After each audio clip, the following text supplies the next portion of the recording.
Episode 11. Setelah Bian mengutarakan perasaannya kepada Lira beberapa waktu lalu, kini Bian tidak lagi pernah melihat wajah Lira di rumahnya.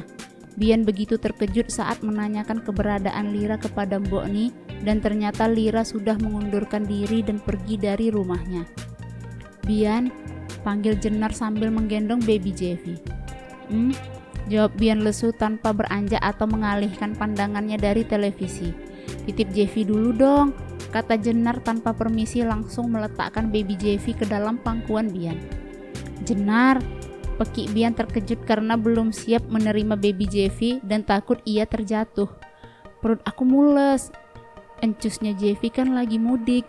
Encus Javier juga lagi sibuk. Aku mau minta tolong ke siapa lagi coba, kata Jenar cemberut. Ya tapi kan bisa hati-hati, gue aja belum siap, ntar kalau jatuh gimana, kata Bian. Nggak bakalan, udah pokoknya diajak main, perut aku sakit, kata Jenar dan langsung berlari menuju kamarnya. Sejak kepergian Lira dari rumah Pranata, kini rumah itu sepi dan semakin repot. Karena kebetulan Encus yang merawat baby Jeffy juga sedang cuti pulang kampung. Tamara pun sedang pergi menemani Adi yang sedang ada kerjaan di luar negeri. Jeffy, mami kamu bener-bener ceroboh, kata Bian kepada Jeffy dan dibalas celotehan tawa oleh bayi mungil itu. Jeffy, menurut kamu kemana perginya cewek barbar itu Jeff?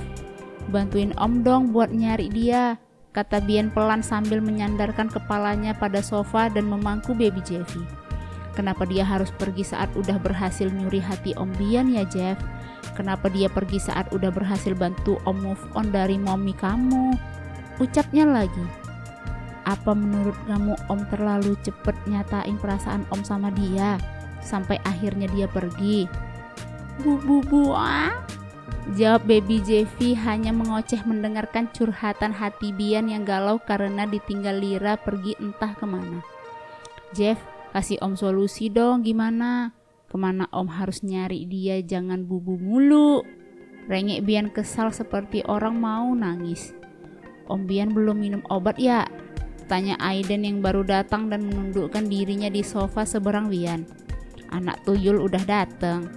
Biang resek nih, kata Bian mendengus kesal tanpa menjawab pertanyaan Aiden. Om, kalau sekiranya belum sembuh, jangan pulang dulu makanya. Jadi kumat kan, masih untung Jeffy gak takut sama omnya, kata Aiden terkekeh sendiri. Lo kata gue gila, kata Bian kesal. Lah, terus apa? Om Bian merengek gak jelas sama bayi, mana dia bisa ngerti, hahaha. Aiden kembali tergelak saat mengingat setiap ucapan yang diucapkan Bian.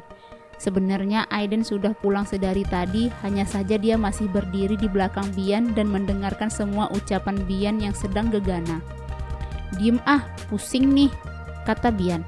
Aiden tahu di mana Mbak Lira, kata Aiden membuat Bian langsung menatap ke Aiden dengan tatapan yang sulit diartikan. Di mana dia? Lo tahu rumahnya? Di mana? Kapan lo ketemu sama dia? Apa dia ngabarin lo? Tanya Bian beruntun membuat Aiden berusaha menahan tawanya. Om mau tahu Mbak Lira di mana? Tanya Aiden lagi.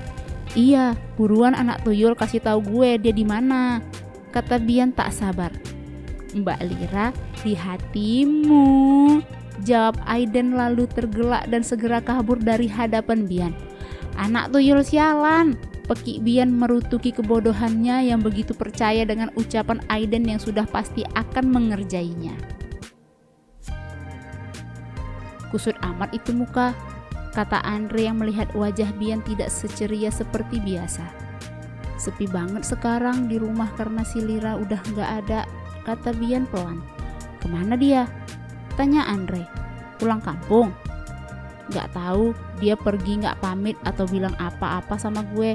Sejak gue nyatain perasaan gue, dia langsung hilang aja kayak ditelan bumi, ucap Bian sambil menghela nafasnya kasar. Lo udah nyatain perasaan lo? Tanya Andre terkejut dibalas anggukan oleh Bian. Dia takut kali sama lo, hahaha, ucap Dion yang tergelak melihat Bian sefrustasi itu gara-gara seorang cewek. Sialan lo, sungut Bian melemparkan tasnya kepada Dion. Kesian amat digantung, hahaha, kata Dion yang masih awet dengan tawanya. Masih mending si Bian digantung setelah menyatakan perasaannya daripada lo yang gak berani nyatain perasaan lo, kata Andre skakmat membuat Dion seketika berhenti. Nanti tahu-tahu pas lo mau nyatain perasaan lo, si doi udah digebet cowok lain. Hahaha, sambung Andre dengan tawa terpingkal-pingkal. Mampus, hahaha, tambah Bian ikut menertawakan Dion yang kena skak dari Andre. Kalian berdua bener-bener teman gak ada akhlak, kata Dion dingin dan tajam. Lo yang mulai, kata Bian membuat Dion melengos, karena memang benar dia yang mulai meledek Bian dan langsung dibalas kontan oleh Andre. Ril, menurut lo ini bagus gak? Tanya Aurel saat memperlihatkan gaunnya. Saat ini Ariel dan Aurel sedang melakukan fitting baju pengantin untuk acara pernikahan Aurel yang tinggal menghitung hari. Lumayan lah, kata Ariel tersenyum getir. Tapi kok kayaknya bagian lengannya kurang cocok ya, kata Aurel karena saat ini gaun yang sedang ia coba adalah berlengan panjang. Gimana kalau yang ini? Tanya Ariel memberikan sebuah gaun dengan lengan pendek. Boleh juga, oke deh gue coba dulu, kata Aurel lalu segera mengganti gaun berikutnya yang dipilih oleh Ariel. Ariel, panggil Raffi yang tiba-tiba datang ke butik tempat fitting baju. Ngapain lo di sini? Tanya Ariel ketus. Gue disuruh jemput kalian, kata Raffi yang masih menatap wajah Ariel dengan sendu. Ril, gue kangen banget sama lo, kata Raffi lirih. Sayangnya gue enggak, jawab Ariel dingin dan datar. Karena lo udah di sini, jadi gue mending balik sekarang. Tunggu Ril, lo masih cinta kan sama gue? Tanya Raffi sambil mencekal tangan Ariel yang hendak pergi. Hahaha, mimpi aja lo, kata Ariel ketus. Kalau lo udah gak cinta sama gue, lo gak mungkin masih marah dan menghindari gue kayak gini Ril, kata Raffi. Gue bisa batalin pernikahan gue Ril kalau emang lo mau balik lagi sama gue, sambungnya.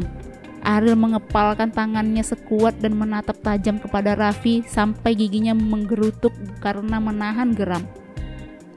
Plak! Satu tamparan mendarat cantik di pipi Raffi. Bahkan gue nyesel karena pernah cinta sama manusia kayak lo, kata Ariel sambil menunjuk wajah Raffi. Gue menghindar dan marah sama lo bukan berarti gue masih cinta sama lo, tapi gue menghargai sahabat gue. Jadi kalau sampai lo nyakitin sahabat gue gak akan tinggal diem, ucap Ariel lalu segera pergi meninggalkan butik. Ariel, maafin gue, gumam Aurel di balik tirai yang mendengar semua ucapan Ariel dan Raffi.